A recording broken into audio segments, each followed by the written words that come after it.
La civilización actual se encuentra en crisis. Indicadores como el cambio climático, la extinción masiva de especies vivientes nos indica algo. Estamos en crisis y se requiere un cambio en la actitud del ser humano. Este libro, Hacia la construcción de una humanidad planetaria, es una propuesta para ese nuevo ser humano que viva en armonía y en conexión con el universo.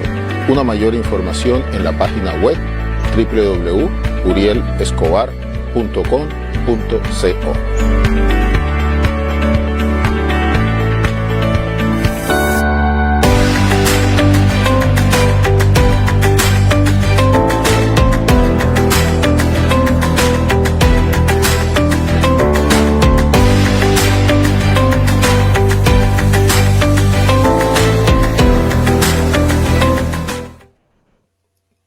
Muy buenas noches.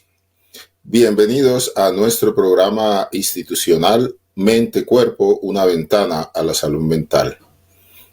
Como siempre, comienzo por darle los agradecimientos a las personas que se conectan al programa, que nos han seguido a lo largo de los años que ya llevamos todos los jueves a partir de las 8 de la noche, trayendo temas que tienen que ver con la salud mental del individuo, de la familia y de la comunidad. Siempre tratamos de que cada tema que escogemos sea dado por expertos en este tema. Y hemos hecho en los últimos programas un ciclo con la Sociedad de Estudios Psicosomáticos de Iberoamérica, SEPIA. Este programa del día de hoy también es organizado entre SICO, Salud y Transformación, y SEPIA. SICO es una institución dedicada al tratamiento integral de los trastornos mentales y específicamente de lo que tiene que ver con las conductas adictivas. Tiene sus sedes en las ciudades de Pereira, de Cartago y de Dos Quebradas.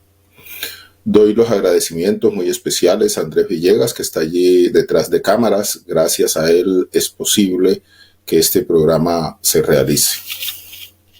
El tema de hoy es muy interesante y es un tema siempre actual porque finalmente muchos de las manifestaciones y el impacto que tiene este fenómeno que es la violencia y especialmente la violencia de género tiene un impacto muy profundo, no solamente en la persona que es afectada, sino también en el entorno familiar y por supuesto eso tiene sus repercusiones a nivel de la salud pública de nuestro país. El tema que vamos a tocar en el día de hoy lo hemos denominado salud mental y violencia de género. Como subtítulo, violencia contra la mente y el cuerpo de la mujer, estadísticas y análisis. Y nos van a acompañar durante el programa invitada especial desde la ciudad de Cali, Caterine Cárdenas Mancera. Caterine es médica, especialista en psiquiatría, tiene una subespecialidad en psiquiatría psicosomática, es psicoterapeuta, trabaja en la clínica DESA en la ciudad de Cali y es miembro de la Sociedad de Estudios Psicosomáticos de Iberoamérica. A Caterine he tenido la oportunidad, la gran fortuna de conocerla ahora para la presentación de este programa. Hemos tenido ya un intercambio epistolar, digamos así, en los últimos días. Caterine, tengo que darte los agradecimientos por aceptar la invitación a participar en nuestro programa Mente-Cuerpo, una ventana a la salud mental. Bienvenida. Muchas gracias, doctora. A usted también un saludo muy especial y agradecerle por permitirme estar aquí, por abrir este espacio para hablar de este tema tan importante. Así es, gracias. Y también nos acompaña, invitado especial desde Cali, Daniel Felipe Saucedo Rodríguez. Es médico especialista en criminalística y ciencias forenses, especialista en psiquiatría. Es profesional especializado forense, diplomado en violencia de género y derechos humanos. También es miembro de la Sociedad de Estudios Psicosomáticos de Iberoamérica, SEPIA. Además se desempeña como profesional especializado forense en el Instituto Nacional de Medicina Legal y Ciencias Forenses. Además es psiquiatra de la Clínica Farallones y es docente de las Universidades Javeriana y Santiago de Cali. También con Daniel hemos tenido la oportunidad de estar comunicándonos, preparando este tema que es tan importante. Quiero darte, Daniel, los agradecimientos por haber aceptado la invitación para participar en nuestro programa Mente Cuerpo, una ventana a la salud mental. Bienvenido. Muchas gracias, doctor Uriel, a usted por la invitación y a todas las personas que nos acompañan también. Muchísimas gracias por estar con nosotros. Bien, la violencia.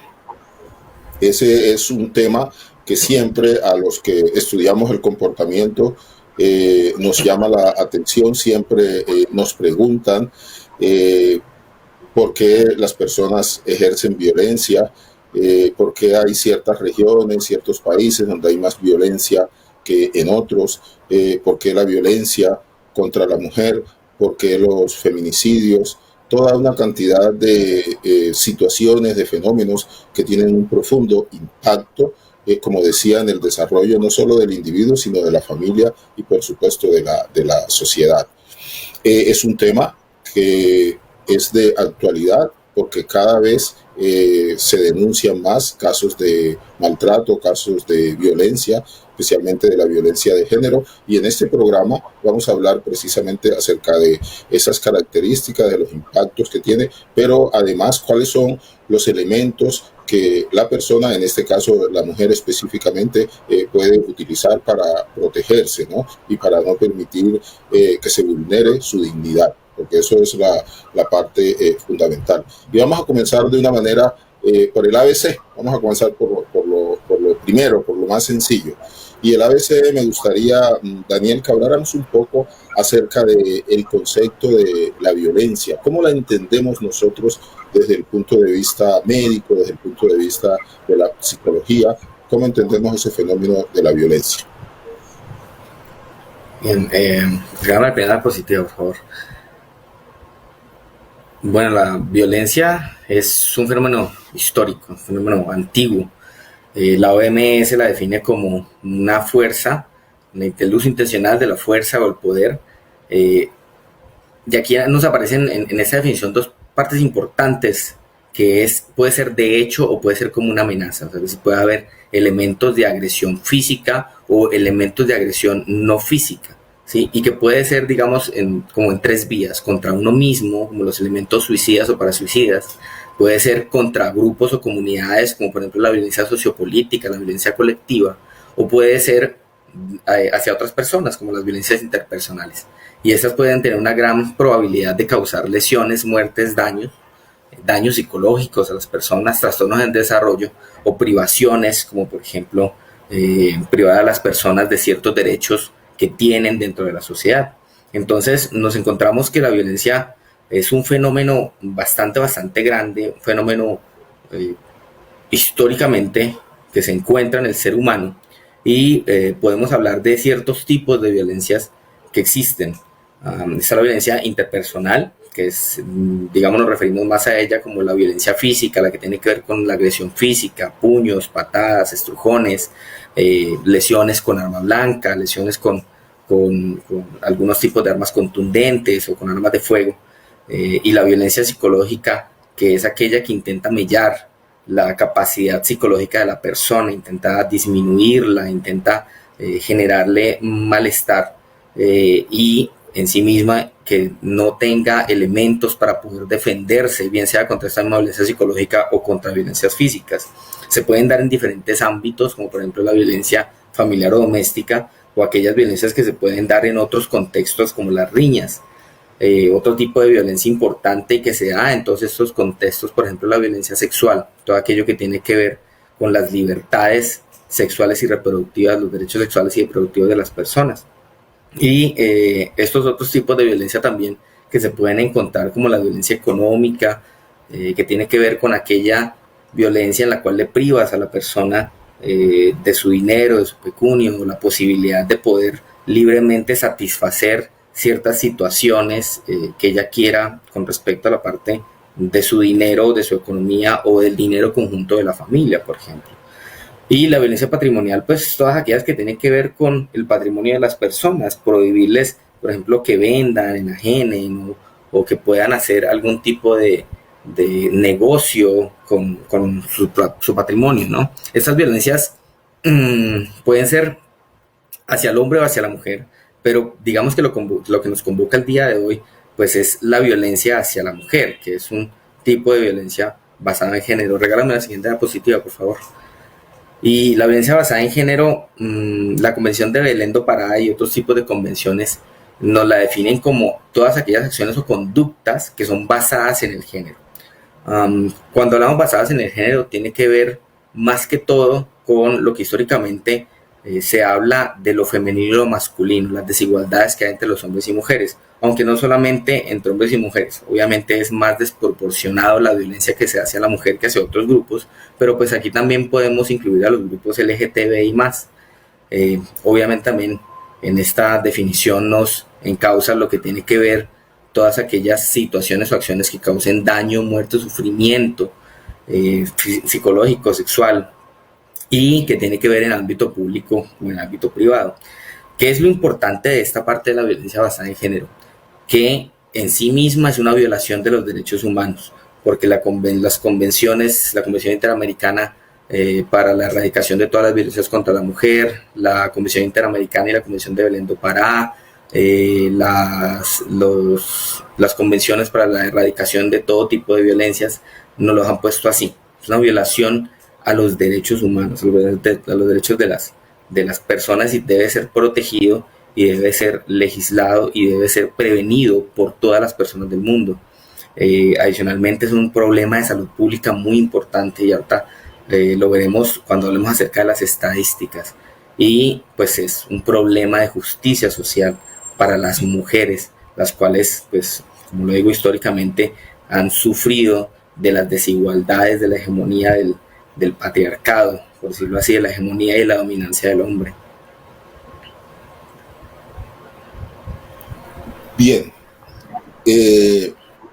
la violencia, ahora que estaba hablando Daniel con respecto, pues haciendo las definiciones generales de la violencia, yo concibo la violencia como la expresión de impulsos primitivos, ¿no? del ser humano. Uno lo que espera es que en la medida en que haya una evolución, en la medida en que haya una formación, en la medida en que haya una mayor cultura, va a tener el ser humano la posibilidad de controlar más esos impulsos, que por supuesto el impulso está latente, está presente en nosotros los seres humanos, pero nosotros los humanos tenemos lo que llamamos el neocórtex, ese desarrollo de la corteza que nos permite tener no solo análisis, sino también el autocontrol. Cuando se analizan las estadísticas con respecto a lo que es el fenómeno de la violencia, y especialmente la violencia de género, que ya nos vamos a centrar en ese tema, me gustaría entonces, Catherine, que hablaras un poco con respecto a este tipo de violencias, ¿no? Y comparativamente, porque siempre a nosotros nos preguntan eso. Bueno, acá en Colombia hay más violencia que en otras partes del mundo, hay más violencia que en países, digamos, primermundistas, por utilizar no me gusta utilizar el término, pero de todas maneras como para hacer referencia cuando se hacen siempre esas comparaciones entre el tipo de violencia de género que ejercemos acá en nuestro país y lo que se da en otras latitudes. ¿Cuál es tu concepto al respecto, Caterina? Sí, pues desafortunadamente a Colombia no le va bien en esos datos. Somos el segundo país más violento en Latinoamérica, el primero es México, y cuando se hacen las comparaciones con los reportes a nivel mundial, somos el tercer país a nivel mundial, el primero sería Chipre.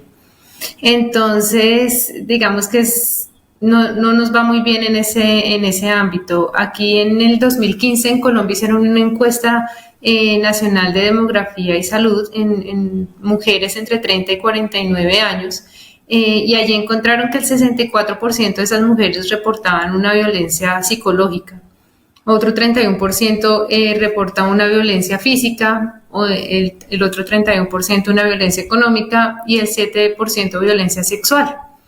Lo más triste de todo esto es que el principal agresor que está relacionado con estas violencias es la pareja o la expareja de esas mujeres, o en el caso de las niñas generalmente son sus cuidadores. Entonces, pues digamos que el panorama es bien desalentador por ese lado. Cuando entran a ver la parte de violencia intrafamiliar, las niñas fueron las principales víctimas de violencia intrafamiliar por sus cuidadores, que deberían ser quienes garanticen su cuidado y su seguridad, y en quienes seguramente los niños en un comienzo pues confían mucho más. Eso está seguido de adolescentes, adultas jóvenes y adultas mayores de 60 años. En las adultas jóvenes y en los adolescentes generalmente la violencia o la agresión es perpetrada por familiares, más que todo hermanos. Y en las mujeres mayores de 60 años los que generan la agresión son sus hijos o hijas. Entonces, digamos que dentro de eso es en la violencia intrafamiliar. Ya hablando un poco más de violencia de pareja, por ejemplo, si me regalas, cada 13 minutos más o menos una mujer es violentada por su pareja o su expareja. Esto se da más que todo en mujeres entre 20 y 34 años. En cuanto a la violencia sexual, en el 2019 se reportaron casos en Colombia en los que una mujer era agredida, eran más o menos 22.500 casos, y esto daba para que una mujer fuera agredida sexualmente cada 24 minutos. En el 2020 eso disminuyó a una tasa ínfima, digamos, la reducción fue bien poca. Haciendo el cálculo más o menos que una mujer ya no era agredida cada 24 minutos, sino cada 35 minutos, que sigue siendo, digamos, muchísimas mujeres agredidas. Y lo más desafortunado de esto es que son las niñas y las adolescentes la población que más está afectada por violencia sexual. Y las niñas, más que todo las niñas entre 10 y 14 años. Entonces, digamos que eso inicia un ciclo de agresividad y de muchas alteraciones a nivel físico, mental, sexual, que tendrán pues repercusiones grandes en todo su desarrollo. Y hablando un poquito, si me regalas la diapositiva, la siguiente, hay varias, digamos, organizaciones feministas en Colombia haciendo observatorios de estos casos de violencia y de feminicidios. Entonces, digamos que los datos son bien sorprendentes. En el observatorio que realiza la Organización de Feminicidios de Colombia, la Red Feminista Antimilitarista, esto es un boletín del 2020 y ellos reportan 630 feminicidios en Colombia desde el 1 de enero al 31 de diciembre del 2020. La mayoría de estas mujeres fueron mujeres entre 28 y 49 años. 159 de estas mujeres eran madres, 55 eran menores de 18 años, 30 fueron en niñas menores de 14 años. Hubo 36 feminicidios en mujeres migrantes venezolanas. Digamos que esto dejó, por ejemplo, 262 menores de edad huérfanos. Y otra cosa bien sorprendente es que 248 de estos feminicidios ocurrieron en la vivienda de la víctima, que es un lugar donde uno pensaría es donde la mujer más segura se debería sentir, que ya digamos de entrada es bien perturbante que las mujeres no se puedan sentir tranquilas y seguras en el ancho del mundo, y entonces incluso en su casa tengan que también estar preocupadas por su seguridad. Y en cuanto a los departamentos, Antioquia fue el departamento que más feminicidios tuvo, seguido desafortunadamente por el Valle del Cauca, y el tercero siendo Bogotá, y pues de allí para abajo. Hubo otro reporte que la Fundación de Feminicidios de Colombia hizo en el Observatorio de Violencias contra la Mujer, en donde nos cuentan un poco como lo que ha pasado en este periodo de aislamiento obligatorio, más que todo en el 2020, y ellos encontraron un aumento de los casos de violencia machista en estos contextos domésticos, encontrando, por ejemplo, entierros de mujeres en sus propias casas o reportes de suicidios que no quedaban completamente claros, con características que no concuerdan, digamos, con la descripción de los hechos. Han encontrado pues que disponen de los cuerpos en fuentes de agua, en caños, en ríos. Los feminicidios, digamos que hasta el 2019 eran realizados más que todo con armas cortopunzantes, y durante el aislamiento obligatorio aumentó en un 50% los feminicidios perpetrados con golpes y fuerza física. Y que los casos de esos feminicidios, los que lo causaban, los perpetradores, digamos, eran conocidos por la víctima, y eso aumentó en un 150%. Entonces, digamos que es claro que el aislamiento no ayudó para nada, empeoró totalmente el panorama para estas mujeres, y desafortunadamente las capturas de estos feminicidas disminuyeron en un 34% durante la cuarentena con respecto al periodo previo en el 2019. Entonces, todos estos datos son los que se encuentran, digamos, fácilmente, y que lo ponen a uno pues un poco triste de esta realidad colombiana. Bien, has mencionado unas estadísticas que, como dices al final, producen tristeza, pero esa tristeza tenemos nosotros que elaborarla y plantear lo siguiente: cualquier tipo de violencia es inadmisible, cualquier tipo de violencia, y precisamente este programa y todas las actividades educativas que se hacen deberían tener como base fundamentalmente la autoprotección. Y la base de la autoprotección, adelantándome un poco, creo que tiene que ver con el respeto a la dignidad del ser humano. La mujer debe hacerse respetar en su dignidad. Ya hay algunas preguntas bien interesantes que están planteando acá. Les estoy haciendo una cordial invitación para que, si ustedes tienen un comentario, tienen una inquietud, una pregunta, por favor la formulen. Bien, decía yo al comienzo que cualquier tipo de violencia es inadmisible, y cada vez más la legislación, estamos hablando ya de nuestro país, está siendo más punitiva, digamos así, en lo que tiene que ver con castigar a las personas que atentan o que ejercen violencia, especialmente la violencia de género. Me gustaría, Daniel, pues tú que eres experto y trabajas en el Instituto Nacional de Medicina Legal y Ciencias Forenses, que nos digas un poco cuál es como la normatividad vigente en nuestro país para proteger a la mujer contra la violencia. Sí, bueno, hay una normatividad importante, digamos que en los últimos 20 años se ha estado veniendo adelantando bastante, y más profundamente en los últimos 10 años, en la normatividad para la protección de las violencias hacia las mujeres y las violencias basadas en género. Pues primero, nuestra Carta Magna, la Constitución Política de Colombia de 1991, en sus primeros artículos nos dice pues que todos somos libres, que la vida es lo primordial, que la unidad familiar es lo más importante, digamos que es el núcleo de la sociedad, que todas las personas tienen derechos y tienen ciertos deberes, que digamos el Estado Social de Derecho tiene la obligación de protegernos como parte del Estado. Y digamos de ahí surgen otras normas, como por ejemplo el Código Penal, el Código de Procedimiento Penal, que es donde se tipifican todo lo que tiene que ver con los delitos y las sanciones de esos delitos. La Ley 294 de 1996 crea un paso grande con respecto a las sanciones, la prevención contra la violencia intrafamiliar, o lo que tiene que ver con respecto a la violencia intrafamiliar.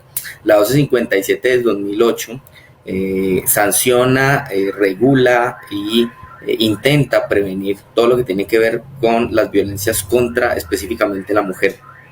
La 1512 me parece que es un adelanto bien importante a las leyes anteriores, que fue el 2012, porque convirtió los delitos contra la mujer y los delitos de la familia en delitos posibles de ser de oficio, es decir, no son querellables y no pueden ser dimisibles. Entonces, pues van a ser se va a hacer investigaciones al respecto de estos delitos que tienen que ver contra la mujer y tienen que ver contra la familia. Y una ley muy importante, me parece a mí, del 2015, la ley 1761, la ley que se le ha llamado la ley Rosa Elvira Celis, que tipifica el feminicidio como un delito autónomo. Y esto lo que ha ayudado es a que los delitos contra la mujer y los basados en género se investiguen de manera adecuada. Eso digamos que es lo que tiene que ver con respecto a lo que el legislador colombiano ha hecho en la normatividad propia.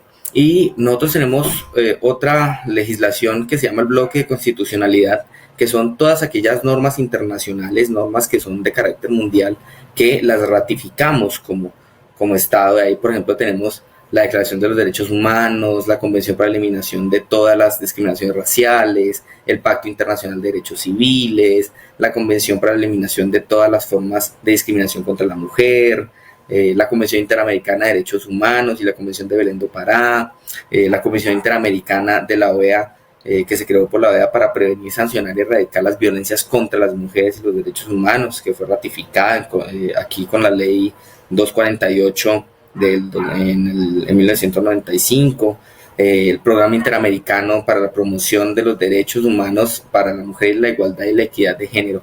Entonces, digamos que hay un acervo importante en legislación y normatividad para proteger, para dar protección, para dar garantías de no repetición, de reparación y de sanción a todos los delitos que tienen que ver contra la mujer y los basados en género. Bueno, nosotros tenemos, y ahora que estabas hablando, Daniel, me viene una reflexión, y yo creo que el mayor bien que debe tener un ser humano es su dignidad. La dignidad, jamás nosotros como seres humanos, y este es una recomendación, digamos así, porque ya hay varias inquietudes con respecto a cómo enfrentar este tipo de violencia, especialmente la violencia de género. Y es que bajo ninguna circunstancia nosotros como humanos, podemos permitir que nos violenten nuestros derechos y violenten nuestra dignidad. Reitero, es el bien más preciado que nosotros tenemos.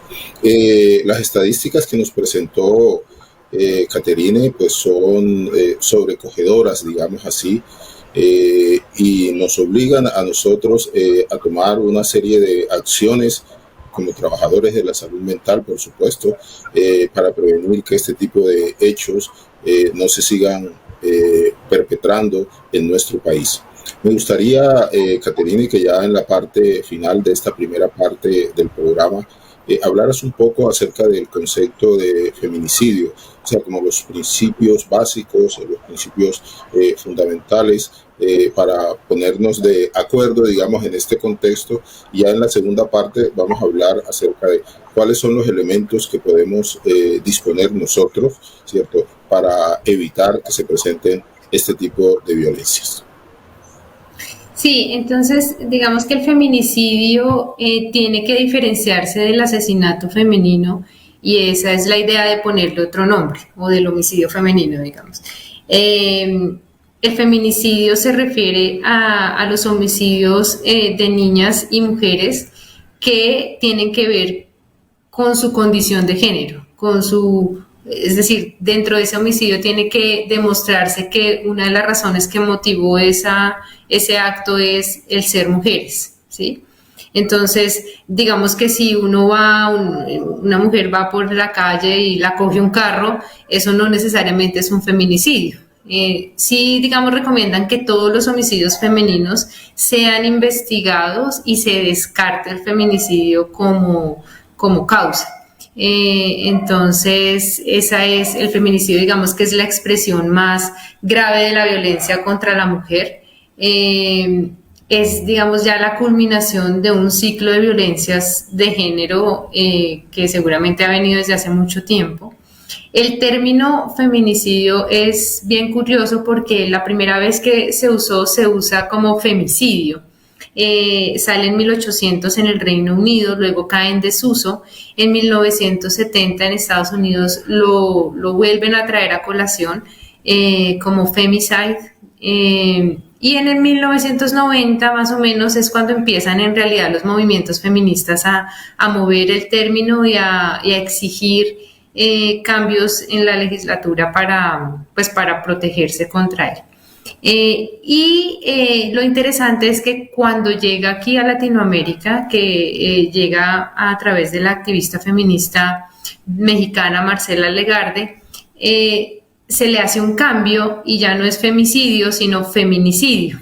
Y digamos que la idea de este cambio es que la gente pregunte un poco, ¿no? ¿Por qué no femicidio y por qué feminicidio? Y la explicación es que el cambio que se le hace a la palabra represente o añada, digamos, que en Latinoamérica es distinto a otros países porque hay un elemento de impunidad, de violencia institucional y una falta de diligencia de cambios en la legislatura que ocurre en Latinoamérica respecto a las mujeres. Entonces esa es como la discusión que se busca con el cambio del término.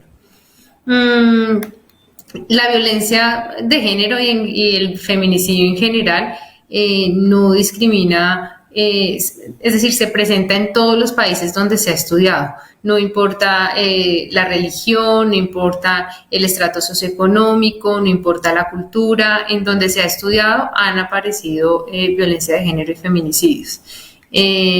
Entonces, digamos que en los estudios que ha hecho la Organización Mundial de la Salud, y si me regala la diapositiva, encuentran los factores específicos identificados en los casos de feminicidio, por ejemplo, y es el abuso previo por tener un abuso previo por parte de la pareja, haber tenido amenazas de asesinato con un arma, haber tenido relaciones sexuales forzadas en el ámbito de la pareja, que haya un consumo nocivo de alcohol y drogas, que hayan problemas de salud mental, que no se hagan los arrestos necesarios por la violación de órdenes de restricción y que haya una falta de legislación en cuanto a restringir el acceso a las armas por parte de los perpetradores o de los que han sido denunciados por violencia. También se ha encontrado una alta relación con que en los gobiernos electos haya un escaso número de mujeres representantes y que se reduzca el gasto social en áreas como, por ejemplo, de salud y de educación. Y al ver un poquito la historia de estos hombres perpetradores y de estas mujeres violentadas, se encuentran algunas cosas o muchas cosas en común, por ejemplo, que sean de un nivel educativo bajo, que hayan sido maltratados durante la infancia, que hayan sido expuestos también a violencia doméstica en sus casas, especialmente contra las madres, que haya, para los hombres perpetradores, que haya un uso nocivo de alcohol en la casa, por ejemplo, o de drogas, y para los dos, tanto mujeres como hombres, que pues hayan vivido como en entornos donde se acepta la violencia y donde hay normas diferentes para hombres y para mujeres, donde las mujeres se enseñan a ser más sumisas y más subordinadas, y donde los hombres se les dan ciertos privilegios masculinos por su género. Entonces, estos son como los factores que se han encontrado en relación a violencia de género y feminicidio. Muy bien, la invitación para los que nos están siguiendo en este momento es que ya hay varias inquietudes que las vamos a tratar de resolver. Vamos a hablar sobre ellas en la segunda parte de nuestro programa. Pero quienes deseen hacer algunos aportes pues, a este tema, que pues, no todo está sabido, no todo está conocido, todas las personas pues, pueden aportar y tienen opiniones con respecto a este fenómeno que es tan complejo y tan doloroso, especialmente porque afecta a las mujeres. Quiero darle un cordial saludo a las personas que en este momento están conectadas y que nos están saludando. Ana Felisa Ropero, a Gisette de Yanira, que está desde Chía, un cordial saludo. A Mónica Bonadíez desde Barranquilla, a Pablo Córdoba, a Miladis Vega, a nuestro colega está presente, Víctor Salamanca, un abrazo, Víctor, desde Cali, a Olga Lucía Mazuera, a Mónica Torrenegra desde Barranquilla, también está Carmen Rosa Salamanca, un cordial saludo, Dairis Soto desde Barranquilla, Neiris González, Tatiana Escobar desde la ciudad de Cartago. Entonces, hay muchas personas que están allí conectadas. Y vamos a hacer un pequeño corte. Recuerden, si tienen alguna opinión, algún concepto, lo vamos a desarrollar cuando reiniciemos. Vamos a hacer un corte y ya volvemos.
Bueno, continuamos con nuestro programa Mente Cuerpo, una ventana a la salud mental. Estamos tocando un tema que es bien importante por lo que tiene que ver con por las consecuencias, digamos, que produce este fenómeno, y es el de la salud mental y violencia de género.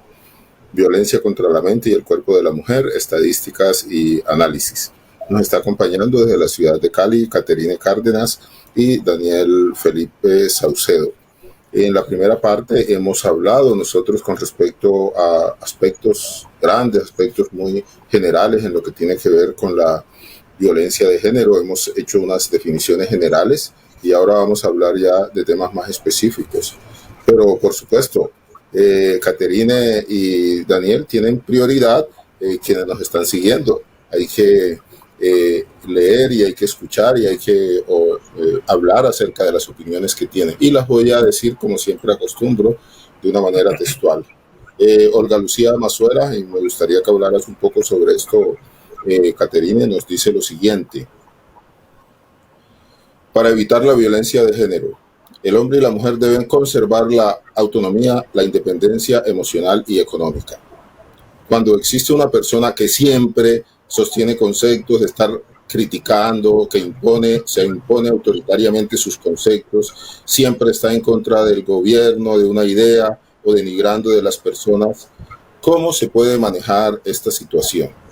Es bien importante el comentario, ¿no?, que está haciendo Lucía, porque, y tú hablabas un poco sobre eso, Caterine. Yo quiero que de pronto amplíes un poquito, y esto, aparte de la violencia, tiene mucho que ver con la manera como ancestralmente nosotros hemos criado a los niños y a las niñas y los conceptos que le damos. Tú hablabas un poco acerca de que para ser una buena mujer pues hay que estar un poquito sometida, hay que permitir, digamos, excesos que se ejercen contra ellas. Hablabas un poco acerca del concepto del machismo, que está muy arraigada, y especialmente en ciertas regiones del país, y las estadísticas son muy claras.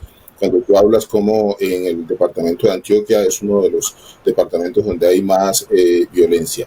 Entonces, ¿qué le podemos nosotros decir a Olga con respecto a este concepto que nos plantea? Sí, lo primero, la primera parte es una de las recomendaciones claves, y es lograr que las mujeres sean independientes económicamente, y pues de ahí para abajo todas las independencias emocional, todo lo que la pueda como fortalecer, y no hacerla dependiente de un esposo o de alguien más.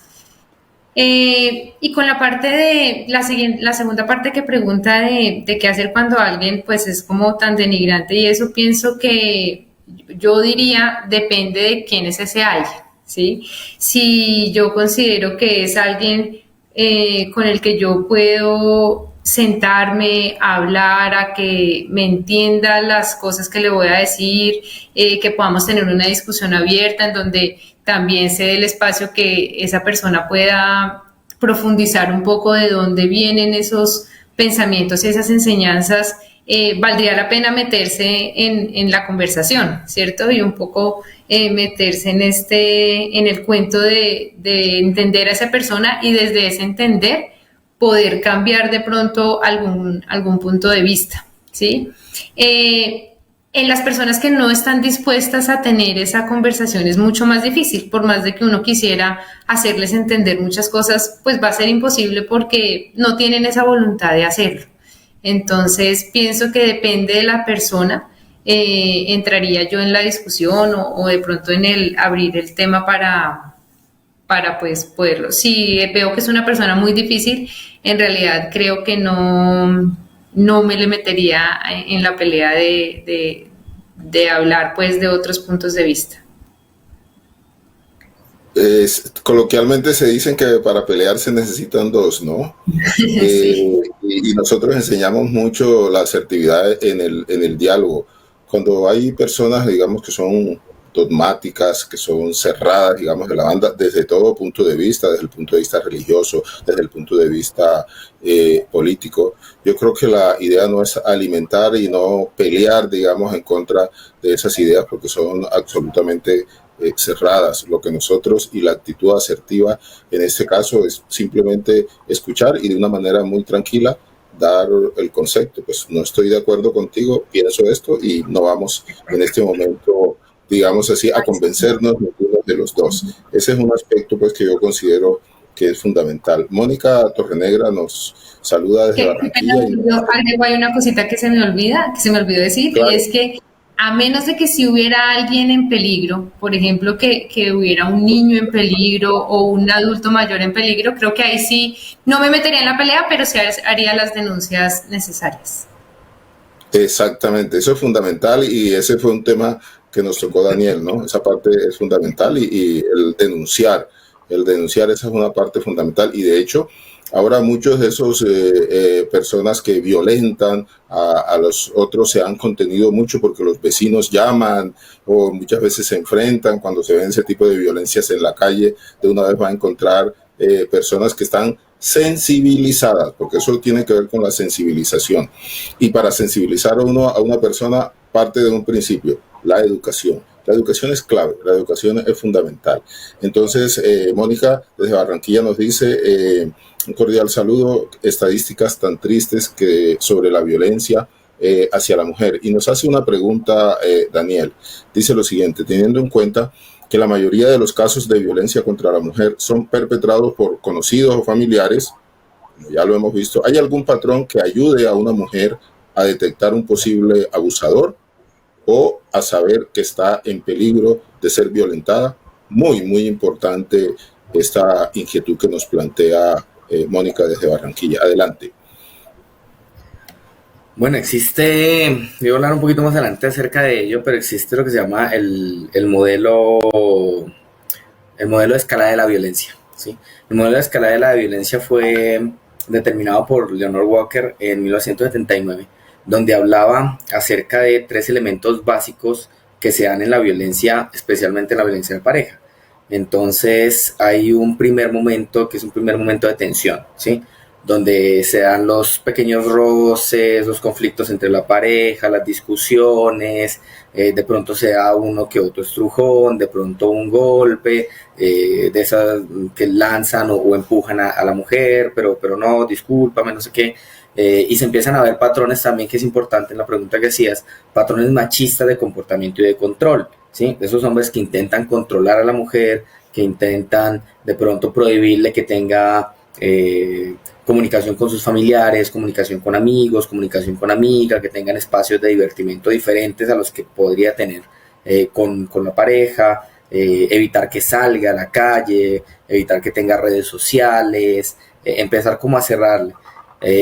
Los celos, ¿sí? Esos celos que le llaman los celos obsesivos también. Entonces, digamos que son todos estos patrones de control y de comportamiento machista que empiezan a ver, la mujer empiezan a ver esa tensión, ¿sí?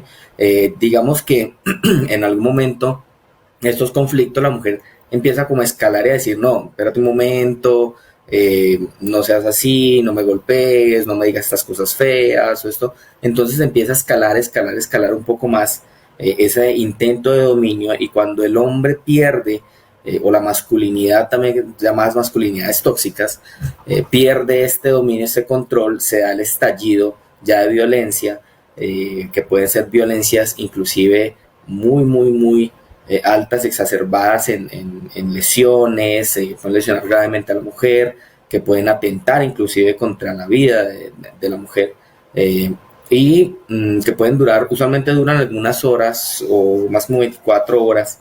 Después de esto se da este periodo que le llaman de luna de miel, ¿sí? Donde el hombre arrepentido le dice: no, discúlpame, qué pena, traigo flores, voy a cambiar, puedo ser mejor, por ti soy mejor, todas estas cosas que dicen estas masculinidades, y nuevamente entramos en el ciclo de tensión y el estallido y nuevamente la luna de miel.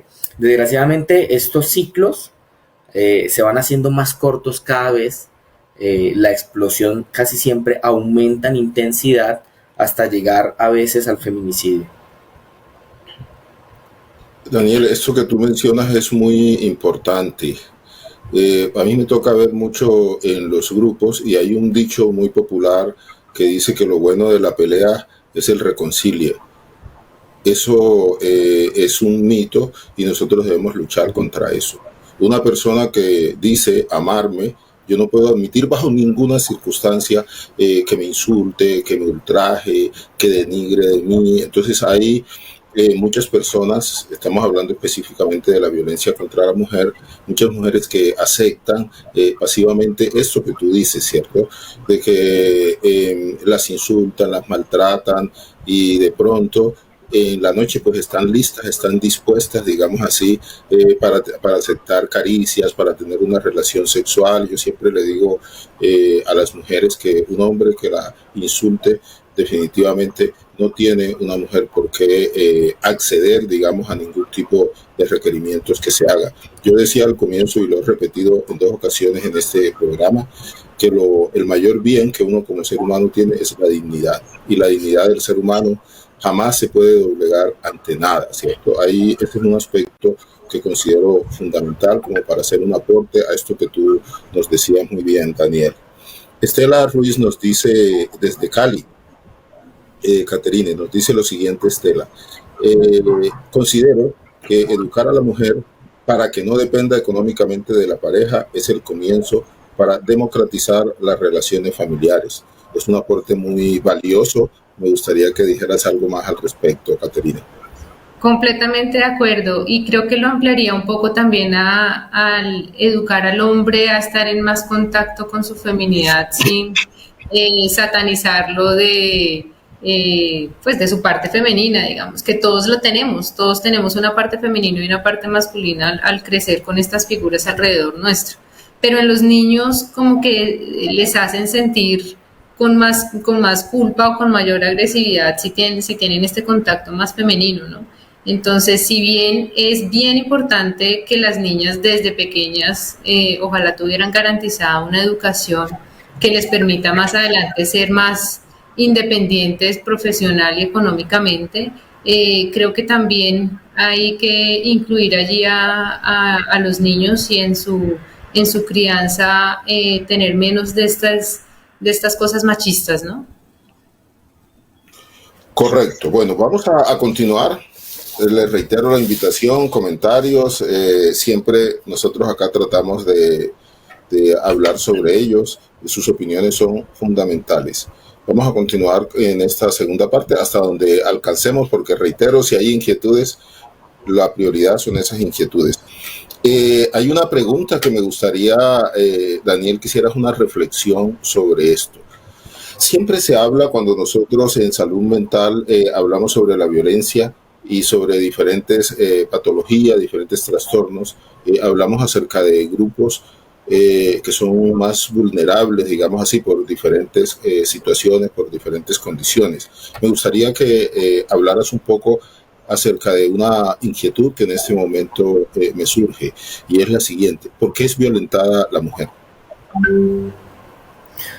Bien, ya hemos estado hablando un poco acerca de ello. Lo habló Caterina cuando estaba hablando acerca del feminicidio, lo comenté yo acá un poco acerca de cuando hablaba del modelo de escala de la violencia. Y hay un modelo explicativo hay muchos modelos explicativos, pero traigo uno que me parece muy interesante, que es el modelo ecológico feminista de la explicación de la violencia hacia las mujeres. En este modelo es un modelo de tipo sistémico, ¿sí? Donde se entremezclan muchas cosas, ¿sí? Y entonces empezamos nosotros desde un elemento macro, que es la sociedad. La sociedad como la mirada hacia la persona y la mirada como elemento cultural. Entonces, todo lo que tiene que ver con estas representaciones sociales de qué es lo masculino, qué es lo femenino, qué es el poder, cómo se ejerce el poder sobre uno u otro, y esto tiene muchos elementos de discriminación, las violencias institucionales, el impedir, por ejemplo, el acceso a las denuncias, a la investigación, a un adecuado proceso judicial a las mujeres en estas violencias basadas en género que llevan a mucha impunidad, las desigualdades sociales, ¿sí? Que en este modelo macro, si de pronto me regalas la diapositiva, Andrés, para que hagamos, lo puedan ver las personas que nos acompañan. La siguiente, por favor. Es un poco más explicativo ahí viendo el modelo. Listo. Perfecto. Entonces, luego tenemos el siguiente sistema, que es el mesosistema, que tiene que ver con respecto a la comunidad, ¿sí? Y entonces aquí vemos todas las problemáticas sociales en el cual está incluido el individuo dentro de su comunidad. Toda la parte, tiene que ver mucho con la parte económica. La situación de pobreza, la falta de oportunidades, el desempleo, todo esto que conlleva a que haya muchos roces desde nuevamente los elementos de lo masculino y lo femenino. Aquí vemos entonces estos modelos de crianza de pronto o modelos sociales que tienen que ver con el pandillismo, que tienen que ver con la criminalidad, que tienen que ver con las prácticas de violencia de pronto dentro de la escuela, dentro del barrio y todo ese tipo de cosas. Luego nos vamos achiquitando en los sistemas y tenemos el sistema familiar, ¿sí? Y tiene que ver todos esos conflictos no solamente dentro del ambiente de la pareja, del esposo y la esposa, sino también de lo que estamos viendo como hijos sobre nuestros padres, la forma en cómo nos enseñan a socializar, los ambientes en los cuales nos dan los modelos de crianza que antiguamente, y digamos que eso por cierta fortuna en las nuevas generaciones ha venido cambiando, modelos machistas, modelos donde y lo hablaban ahorita acerca de las independencias económicas, los modelos donde el papá, el patriarca es el que sale a trabajar y la mujer sumisa tiene que quedarse en la casa cuidando los hijos, barriendo y trapeando, ¿sí? Entonces, todos estos modelos son observados por los hijos y son replicados posteriormente. Y por último, pues tenemos el sistema individual, ¿no? El cómo yo me vinculo con mí mismo y cómo me vinculo con mi psique. Entonces aquí tenemos toda esa carga histórica de la que hemos venido hablando desde la sociedad y desde lo que se nos impone como hombres y como mujeres como parte de la sociedad, ¿no? Los elementos de las enfermedades mentales, la baja autoestima, la indiferencia, la baja escolaridad, nos llevan a todos estos, digamos, elementos de riesgo de vulnerabilidades para ejercer o que nos ejerzan los tipos de violencia.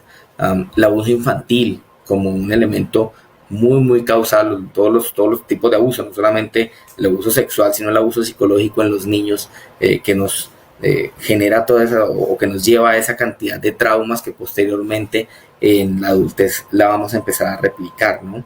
Consumo de drogas, como ya le dije, la enfermedad mental también entra aquí como un factor importante a tener en cuenta como elemento causal de violencia de los hombres hacia las mujeres, o la aceptación de la violencia.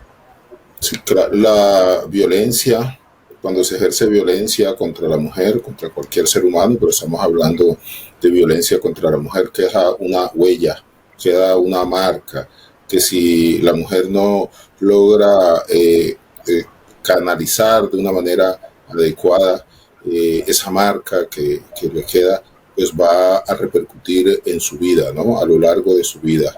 Por eso me gustaría, ya en la última parte, Caterina, que nos hablaras un poco acerca de cuáles son como esas secuelas, cuáles son como las principales manifestaciones, inclusive cuáles son los compromisos o los trastornos postraumáticos a que está expuesta una mujer cuando es violentada.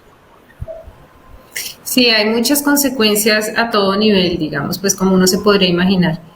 No solo están las lesiones físicas, que de por sí ya pueden ser bastantes, porque al ser la mayor parte de las violencias generadas con arma cortopunzante, pues generan unas lesiones físicas bien no deseadas, digamos, pero también existen, por ejemplo, embarazos no deseados, abortos provocados que ponen en mayor riesgo a esa mujer, en riesgo de muerte, infecciones de transmisión sexual, la infección por VIH, por ejemplo.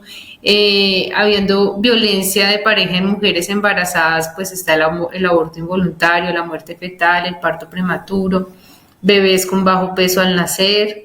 A nivel ya un poco mental, pues las tasas de depresión son el doble, tienen el doble de riesgo cuando son mujeres violentadas.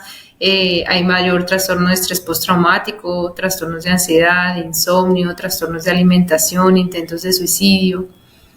A nivel como psicosomático, digámoslo, hay muchas cefaleas, lumbalgias, dolores abdominales, trastornos gastrointestinales, por ejemplo, una mala salud en general. Las mujeres o las niñas que son víctimas de violencia sexual se han visto mayores tasas de consumo de alcohol, cigarrillo y drogas, y eventualmente cuando entran a la adolescencia o adultez joven, prácticas sexuales de riesgo que pues las ponen nuevamente en riesgo para su propia vida. Y pues obviamente decir que cuando experimentan esta violencia de niños, pues los pone en mayor riesgo a los hombres de ser potenciales perpetradores de esta violencia, y a las mujeres pues en condición de riesgo para ser víctimas de este tipo de violencia. No hay que dejar atrás allí también el efecto que tienen en los costos sociales y económicos a nivel pues del país, digamos, habiendo pues un menor ingreso de estas mujeres, por ejemplo, que no trabajan, que se ven limitadas en su propio desarrollo personal y profesional. Pierden pues digamos como su sueldo y su capacidad de hacer cosas y de proponer cosas en su propia casa y en su propia vida. Y ya digamos como en términos del feminicidio, que ya pues de por sí es la consecuencia más extrema de la violencia de pareja, pues esto mismo tiene repercusiones muy profundas y muy prolongadas en las personas que rodean a esas mujeres. Por ejemplo, en esos hijos que quedan sobrevivientes de estas parejas, son hijos que pues además de que mataron a su mamá, quedan con un padre que o lo encarcelan o se suicida, y ellos pueden quedar encasillados como los hijos de un padre homicida, ¿no? Y recordar ahí que también en lo que se ve cada vez más es que cuando hay un feminicidio, generalmente no solo se produce la muerte de la mujer, sino también hay muertes alrededor de ella, entonces de sus amigos o de familiares que intentaron ayudarla, o de su nueva pareja, o de los abogados, por ejemplo. Entonces siempre hay como, no siempre, pero en altos casos hay como una víctima adicional. Bien, hemos llegado al final del programa, pero les voy a pedir a ustedes excusas, son las 9 en punto, de que nos permitan unos 3 minutos más, porque quiero concretar y dar, digamos, colocarle la fresa ahí al pastel, hablando acerca de unas recomendaciones que ustedes como expertos les dan a las mujeres para evitar, para prevenir la violencia de género. Entonces, me gustaría, Daniel, que en un minuto nos dieras algunas recomendaciones, unos pequeños tips, ¿no? Desde tu experticia. Bueno, yo creo que colócame la última diapositiva, por favor, que esa diapositiva me parece bien interesante para esto que nos acaba de preguntar el doctor Uriel. Me parece importante esto, que las mujeres conozcan dónde las atienden, cómo las acompañan, quién debe acompañarlas, y si no les resuelven, quién debe ayudarlas. Muchas mujeres no saben a dónde ir cuando son violentadas. Y tenemos las comisarías de familia, donde les pueden dar apoyos con todas las violencias que tienen que ver con violencias de género, violencias físicas, patrimoniales, la fiscalía para colocar las denuncias, el Instituto Nacional de Bienestar Familiar, que apoya en las violencias contra los niños y contra las mujeres, y las instituciones de salud en el caso de que haya alguna repercusión en la salud. ¿Quiénes tienen que acompañarlas y orientarlas? La policía principalmente, hogares de acogida, organizaciones de mujeres, los consultorios jurídicos de las universidades se les pueden brindar orientación legal gratuita.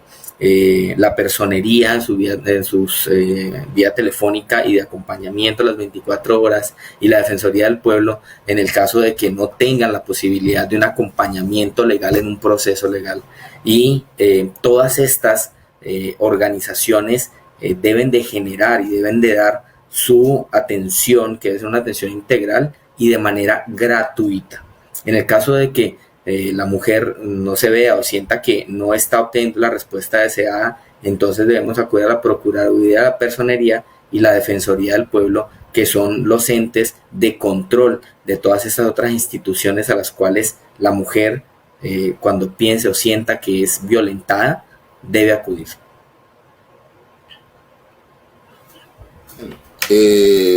Un cordial saludo a Milú Ruano Bolaños y a Enid Escobar desde Barranquilla, mi madrina. Un abrazo, un cordial saludo. Bueno, las recomendaciones que tú darías en este mismo sentido, Caterine. Pues yo creo que mi recomendación sería más para los hombres, digamos, y es que pienso que más allá de las mujeres, que obviamente tienen que estar muy atentas y muy pendientes de todas estas cosas, pienso que podríamos lograr un mayor cambio involucrando a más hombres en estos movimientos, por ejemplo. Entonces, mi invitación sería a que los hombres, cuando estén en su relación sentimental y tengan dificultades o conflictos con estas parejas, se pregunten ellos mismos si dentro de eso hay nociones machistas que de pronto han sido aprendidas o que las tienen desde siempre y nunca han sido cuestionadas, y intenten ver los beneficios que hay de cuestionarlas.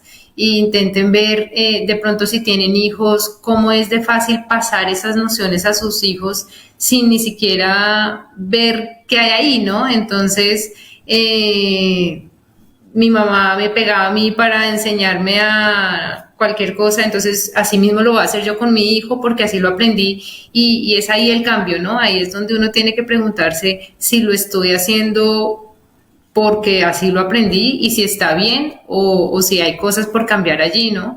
Y pues obviamente lo que hemos dicho siempre, educación ojalá pues básica y ojalá universitaria para más mujeres, más niñas, poder tener mayores cambios a nivel legislativo para que hayan mayor control de estas denuncias y de estos hombres denunciados, y la invitación también a las mujeres que estén en esta situación a buscar ayuda psicoterapéutica y también a través de los servicios de trabajo social para que sepan un poco cómo es la mejor manera de llevar estos casos, porque también un último dato que quisiera contarles es que los feminicidios se dan muy frecuentemente cuando la mujer está saliendo de esa casa, cuando finalmente decide irse y ya no aguanta más, ahí es cuando se dan los feminicidios. Entonces hay que planear bien esa salida de esa casa, hay que asegurarle a esa mujer que va a estar bien cuidada, y eso pues se puede lograr a través de los servicios de salud que ya mencioné.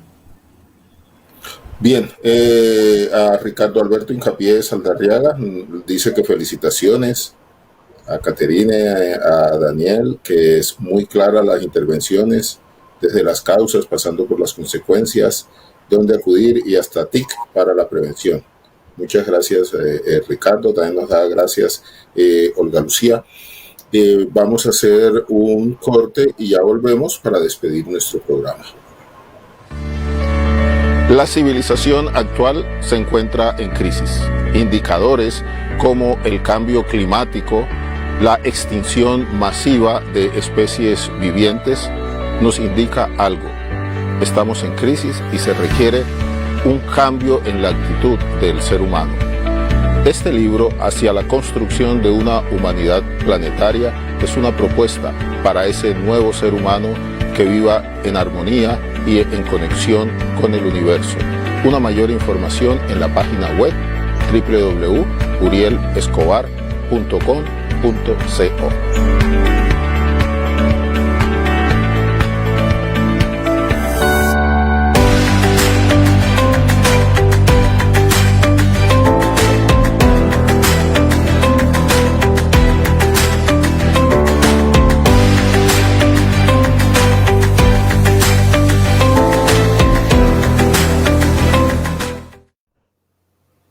Bueno, hemos llegado al final de nuestro programa Mente Cuerpo, una ventana a la salud mental.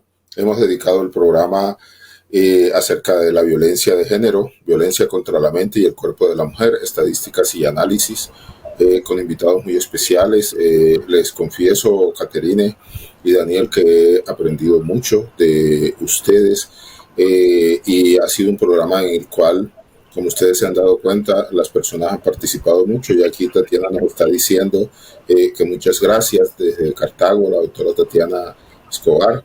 Gracias por el excelente programa. Ubilda, mi hermana desde Barranquilla, está conectada. Un abrazo, mi hermanita. Está diciendo que felicitaciones por este programa. Caterine, quiero darte los agradecimientos en nombre de Psico, en nombre de Sepia, por los aportes que has hecho al programa en el día de hoy. Gracias. No, doctora, usted muchísimas gracias por tenernos y por abrir este espacio nuevamente. Bien, y Daniel, muchísimas gracias por los aportes que has hecho en el programa en el día de hoy. Gracias en nombre de Psico y por supuesto de tu organización de Sepia por estos consejos y los aportes que le has dado a la comunidad. Muchas gracias. No, gracias a usted por la invitación y pues esperando haber esclarecido algo y haber sido de apoyo y ayuda para las mujeres en estos momentos que son bien difíciles. Sin duda alguna, de muchísima ayuda, de muchísimo apoyo. Y a todos ustedes que nos han seguido, muchísimas gracias. Los esperamos el próximo jueves. Vamos a tener un programa también muy especial porque vamos a hablar acerca de la humanización de la atención en salud, con el patrocinio, con el apoyo, el acompañamiento de la Universidad Javeriana, el Departamento de Bioética. Muchísimas gracias nuevamente y nos vemos. Hasta luego. Gracias, hasta luego, que estén muy bien.